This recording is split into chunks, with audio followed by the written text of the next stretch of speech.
वफाकी वज़ीर तवानाई अवैस लगारी साहब, शुक्रिया आप हमारे साथ शामिल हो रहे हैं। पहले तो आप मुबारकबाद के मुस्तहिक हैं कि बहुत अरसे से दावा किया जा रहा था कि बिजली की कीमतों में कमी की जाएगी, तो आज पहला छोटा कदम है लेकिन पहला कदम आज ले लिया गया है। थोड़ी तफसील बता दें कि इन 5 मनसूबों के नाम क्या हैं और मजमूई पैदावार इनकी कितनी थी जिनको आप कैंसिल करने जा रहे हैं।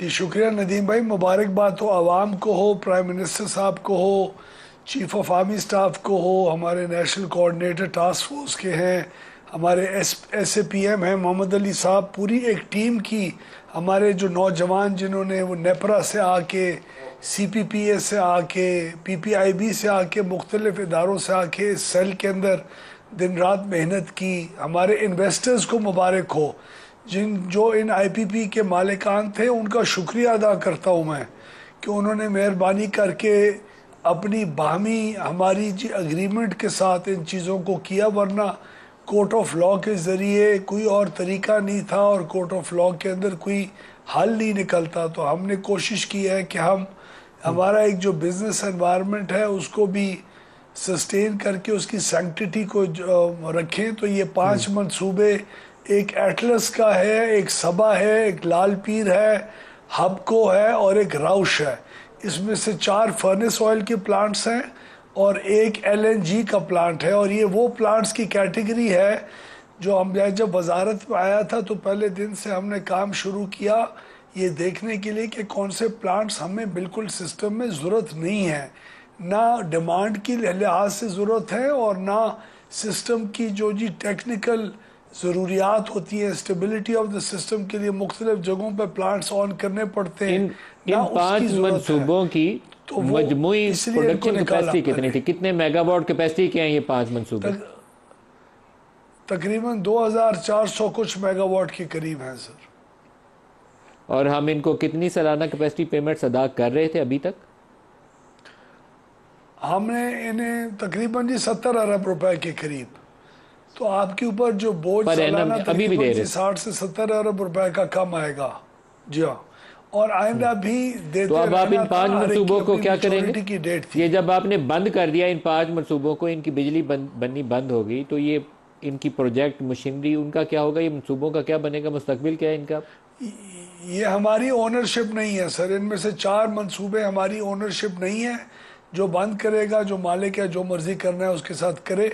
जो 5वां मंसूबा है राउश, वो BOOT की बेसिस के ऊपर था, तो वो हमें दिसंबर के एंड तक हैंड ओवर हो जाएगा वापस, और हम फौरी तौर के ऊपर उसको प्राइवेटाइजेशन कमीशन को दे के फारिग कर देंगे जी, बेच देंगे। ठीक है, ये तो एक बड़ा स्टेप है जो आपने ले लिया। दूसरा बड़ा स्टेप जिसकी तरफ हम आपसे अभी आस उम्मीद लगा के बैठे हैं कि जिनको आप ढेरों कैपेसिटी पेमेंट्स दे रहे हैं, CPEC के प्रोजेक्ट 700 अरब रुपया सालाना, उनको आपने डेट रीप्रोफाइल करना है, वो खुशखबरी आप कब तक देंगे? जी नदीम भाई, मेरा ये एक मोहतात अंदाज़ा था, मैंने ज़्यादा बात नहीं की उसके ऊपर, ना ही फाइनेंस मिनिस्टर साहब ने बात की, कि हमारी SCO की इस समिट के ऊपर जब चाइनीज़ हमारे गेस्ट आ रहे थे तो उनकी मौजूदगी में, शायद प्राइम मिनिस्टर साहब की मौजूदगी में, 5 या 6 जो प्रोजेक्ट्स हैं CPEC के 8-10 में से, उन लोगों के साथ डेट रीप्रोफाइलिंग के ऊपर हमारे MOUs शायद साइन हो जाते। लेकिन जो कराची का एक बहुत अनफॉर्चुनेट वाक़या हुआ जहां 2 चाइनीज़ इंजीनियर्स एक पावर प्लांट के अंदर काम करने वाले मारे गए, उसकी वजह से ये नेशनल हमारी कॉज को बहुत इफ़ेक्ट पड़ता है और उसमें शायद कुछ डिले आए। लेकिन हम काफ़ी कॉन्फिडेंट हैं कि हमारे चाइनीज़ जो इन्वेस्टर्स हैं और जो वो लेंडिंग इंस्टीट्यूशंस हैं वो डेट रीप्रोफाइलिंग को ज़रूर करने के अंदर काफ़ी सीरियस हैं, और फाइनेंस मिनिस्टर साहब औरंगज़ेब साहब इसको लीड कर रहे हैं, मैं उनको असिस्ट कर रहा हूँ। हम बहुत कॉन्फिडेंट है कि अल्लाह ताला हमें इसमें भी कामयाब करेगा, जिसका तकरीबन 3 रुपये जी 75 पैसे, अगर तमाम CPEC के प्रोजेक्ट्स डेट रीप्रोफाइल हो गए तो 3 रुपये 75 पैसे फ़ी यूनिट के आसे पासे पर यूनिट की कंज्यूमर को रिलीफ मिलेगा उसमें। ठीक है, 18 ऐसे मंसूबे शायद आप लोगों ने आइडेंटिफाई किए थे जिनको आप टेक एंड पे पे ले जाना चाहते हैं, नो कैपेसिटी पेमेंट्स। वो मंसूबे कौन से हैं और वहाँ पे प्रोग्रेस क्या है? सर नाम तो मैं इस वक्त एग्जैक्टली सबका नहीं नाम लूँगा, लेकिन जितने भी उसके अलावा मंसूबे हैं इन चाइनीज़ के सी पैक और जो 5 हो चुके हैं, इनके अलावा 2 बेसिक कैटेगरीज हैं सर।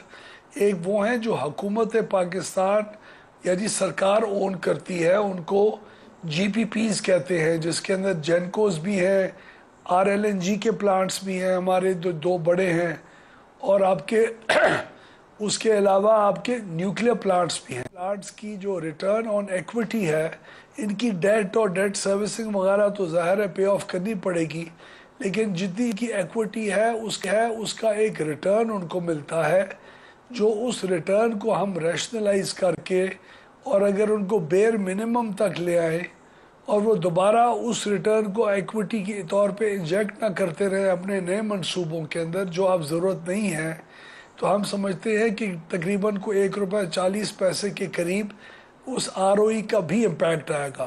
तो ये जी 70 पैसे आ गया, ₹3.75 डेट रीप्रोफाइलिंग से उम्मीद है ₹1.5 के करीब आपकी आरओई जो गवर्नमेंट की वो उससे कमी आएगी, और फिर आपके बाकी सारे प्लांट्स हैं जो विंड है, सोलर है, उसके अंदर तो विंड और सोलर में तो कैपेसिटी पेमेंट होती नहीं है, वो एनर्जी कॉस्ट होती नहीं है, सारी कैपेसिटी पेमेंट के तौर के ऊपर ही समझी जाती है।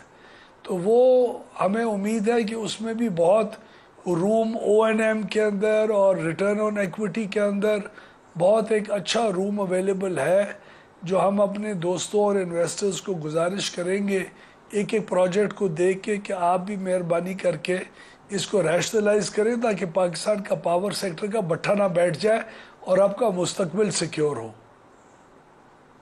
अच्छा लगारी साहब, आपने आज जिक्र किया कि ₹10 के करीब आप ओवरऑल टैरिफ में रिडक्शन जो है वो इन सारे मंसूबों की तकमील के साथ, ये जो आप रैशनलाइज कर रहे हैं रेट ऑफ रिटर्न और सी पैक के टैरिफ उनका डेट रीप्रोफाइलिंग के नतीजे में, ये सारा कुछ करके ₹10 की बचत आ जाएगी फ़ी यूनिट। लेकिन एक इशू जो मैंने बहुत सारे आईपीपी से भी बात की, तो उन्होंने कहा कि ये जो ट्रांसमिशन और डिस्ट्रीब्यूशन सिस्टम इतना नाकस है, जिसमें इतनी बिजली के लॉसेज हैं, बिजली की चोरी है, बिजली की तारें जो हमारा डिस्ट्रीब्यूशन निज़ाम है उसके अंदर लीकेजेस हैं, तो इसको ठीक करना तो आपका काम है, उसके नतीजे में काफ़ी बड़ी बचत हो सकती है, उस पर हम काम क्यों नहीं करते? नदीम भाई, उसके ऊपर सबसे ज़्यादा काम हो रहा है, ये चीज़ें सामने आती जाएंगी। मैं 6 महीने से पाकिस्तान की आवाम को बार बार कह रहा हूँ कि ये गलतियाँ हैं जो अभी आप फरमा रहे हैं। अब ट्रांसमिशन की लाइंस के ऊपर क्या काम हुआ है वो भी मैं आपको उसका जो कारकर्दगी एक हम्बल है हुकूमत की वो बता देता हूँ। 4 बेसिक कंस्ट्रेंट्स हैं पाकिस्तान की जिसकी वजह से ट्रांसमिशन सिस्टम में, जिसकी वजह से 2-1 रुपए फ़ी यूनिट की कमी आ सकती है। वो क्या है, लेकिन वो मीडियम टर्म है। मैं 8 से 10 रुपए की जो बात कर रहा हूँ वो चंद महीनों की बात है, 1 साल से कम की है। ये जो भी अभी आपको मैं जो आपने जिक्र किया ट्रांसमिशन का, ये तकरीबन कोई 2 साल की प्लानिंग है। इसके अंदर 4 प्रोजेक्ट्स हैं। रहीम यार खान मटियारी की लाइन है ट्रांसमिशन की, जिसके बगैर आए हुए बगैर पूरा 4000 मेगावाट हम लोड सेंटर्स में नीचे साउथ से भेज नहीं सकते। रिएक्टिव पावर है जो इक्विपमेंट होता है, लगाना होता है for stability of the system और ज़्यादा सस्ती बिजली को शिफ्ट कराने के लिए। बैटरी स्टोरेज है जो आपकी विंड की पावर बन रही है लेकिन हम उठा नहीं सकते जंबीर के इलाके से, वो है। और चौथा उसके अंदर गाजी बरोता फैसलाबाद की लाइन है, जिसने दासू की जो बिजली है वो ऑनलाइन जैसी आएगी उसको भी लेके आना है, और वैसे भी हाइडल पावर को ज़्यादा लोड सेंटर की तरफ लेके आ सकती है। इन चारों की कोई फाइनेंशियल अरेंजमेंट हमारे पास नहीं थी। सेक्रेटरी ईएडी आज चीमा साहब ने बहुत इसके ऊपर मेहनत की, डेवलपमेंट पार्टनर से बात किया, उन्होंने कहा तुम्हारा ट्रांसमिशन सिस्टम का जो एनटीडीसी है ये इस काबिल नहीं है जो प्रोजेक्ट्स को रोल आउट कर सके, बहुत देर हो जाती है इनकी। हमने एनटीडीसी को रिवैम्प करने की नए बोर्ड लेके आए, डेवलपमेंट पार्टनर्स के साथ बैठे, और आपको खुशी होगी कि अल्हम्दुलिल्लाह हम बहुत करीब हैं 2 से 2.5 अरब यूएसडी डॉलर की डेवलपमेंट पार्टनर से कंसेशनल फाइनेंसिंग करवाने के लिए, जो किसी भी आईपीपी मोड से ज़्यादा सस्ता और पाकिस्तान के लिए बेहतरीन काम होगा। तो मैं आपको वो भी खुशखबरी इंशाल्लाह जल्द 1-2 महीने के अंदर दूंगा, जहां इन 2-2.5 अरब डॉलर की फाइनेंसिंग सिक्योर करके हम इन ट्रांसमिशन लाइन की पूरी कंस्ट्रेंट्स को 2 साल के अंदर इंशाल्लाह ख़त्म कर देंगे। डिस्ट्रीब्यूशन कंपनीज वर्ल्ड बैंक और एडीबी से फाइनेंसिंग लेके आप ये जो वर्ल्ड बैंक और एडीबी से फाइनेंसिंग लेकर आप इन ये जो ट्रांसमिशन सिस्टम है उसके अंदर इन्वेस्ट करेंगे, वर्ल्ड बैंक और एशियन बैंक से लेकर। वर्ल्ड बैंक है, एशियन डेवलपमेंट बैंक है, GIZ है, KFW है, मुख्तलिफ जितने भी इदारे हैं जो हमारे डेवलपमेंट पार्टनर्स हैं वो इसको हमने पिच किया है इन प्रोजेक्ट्स को। और IPP मोड में जाने से बहुत बेहतर है कि हम इस लो कॉस्ट फाइनेंसिंग का फ़ायदा उठाएं और अपने इस सेक्टर को करें। तीसरी चीज़ डिस्ट्रीब्यूशन कंपनीज़ हैं जी नदीम भाई। डिस्ट्रीब्यूशन कंपनीज़, आपको खुशी होगी कि पहले 3 महीने के अंदर आज मैंने सारा स्टॉक लिया है। हमारी जो बड़े नुकसान करने वाली कंपनीज थी, लाहौर की थी, मुल्तान की थी, और जो सिंध वाले हैं उनमें ख़ास इम्प्रूवमेंट नहीं आई क्योंकि वहाँ हमने बोर्ड्स चेंज नहीं कर सके। लेकिन बाकी कंपनीज जहाँ हमने बोर्ड्स चेंज कर लिए हैं वहाँ आपको इस क्वार्टर के अंदर, first quarter of this financial year के अंदर जो पिछले साल का नुकसान था उससे खातिर खा कम नुकसान हुआ है। और इस साल हमारा नुकसान डिस्ट्रीब्यूशन कंपनीज के लिए जो हमने नुकसान को बजट किया हुआ था उससे हमारी बहुत परफॉर्मेंस इंशाल्लाह अल्लाह ने मेहरबानी की और उसका जी करम हुआ तो बहुत बेहतर होगी इंशाल्लाह। और उसका ट्रेंड सामने आ चुका तो है। डबो रही थी जनाब, हैदराबाद इलेक्ट्रिसिटी कंपनी और पेशावर आपको डबो रही थी ना। आपने हैदराबाद को ठीक किया ना आप पेशावर ठीक कर सके। कोयटा के बड़े लॉसेज हैं, तो इसके बाद 5 कंपनीज डबो रही है आपको जी। 5 कंपनीज आपको बहुत ज़्यादा डबो रही हैं। कोयटा, पेशावर, हैदराबाद, सखर और लाहौर और मैपको। लाहौर और मैपको के अंदर बहुत बेहतरी आई है। Peshawar is not too bad, पहले से अपने आप को मेंटेन कर रहा है, उसमें बदतरी नहीं आई। हालांकि वो बाय फोर्स वो ग्रिड स्टेशंस ऑन करते रह गए हैं जिसकी वजह से 2-2.5 अरब रुपए का हमें मज़ीद एक नुकसान हुआ है, लेकिन उसको भी हम अब्जॉर्ब कर गए हैं, शुक्र अल्हम्दुलिल्लाह। हैदराबाद और सखर की companies are not performing well at all और उसके ऊपर भी हम फोकस कर रहे हैं। लेकिन ओवरऑल आपका डिस्ट्रीब्यूशन सेक्टर इस साल के अंदर क्योंकि हुकूमत के पास ही रहेगा तो उसका नुकसान पहले से मैं आपको अश्योर कर सकता हूँ कि कम होगा। लेकिन इसकी प्राइवेटाइजेशन भी हम 3 या 4 कंपनीज की अगले साल के एंड तक इंशाल्लाह कर चुके होंगे। तो ये भी हमारे रिफॉर्म का बहुत बड़ा हिस्सा है जिसकी तरफ हम फुल स्पीड के साथ रवां दवा हैं इस वक्त।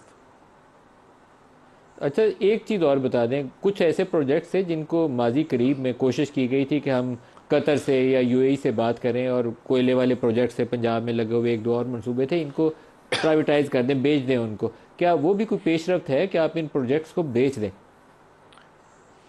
नहीं, उस किस्म की कोई पेशरफ नहीं है। अलबत्ता हम अपने जो जनरेशन कंपनीज जो गवर्नमेंट खुद ओन करती है, गुड्डू और जी नंदीपुर, इन 2 प्लांट्स को हम इंशाल्लाह प्राइवेटाइजेशन की तरफ फुल पुश कर रहे हैं इंशाल्लाह, और वो भी 1-1.5 साल के अंदर बिक जाने चाहिए इंशाल्लाह। अवैस लगारी साहब, बहुत शुक्रिया आपने हमें ज्वाइन किया। वफाकी नाइक।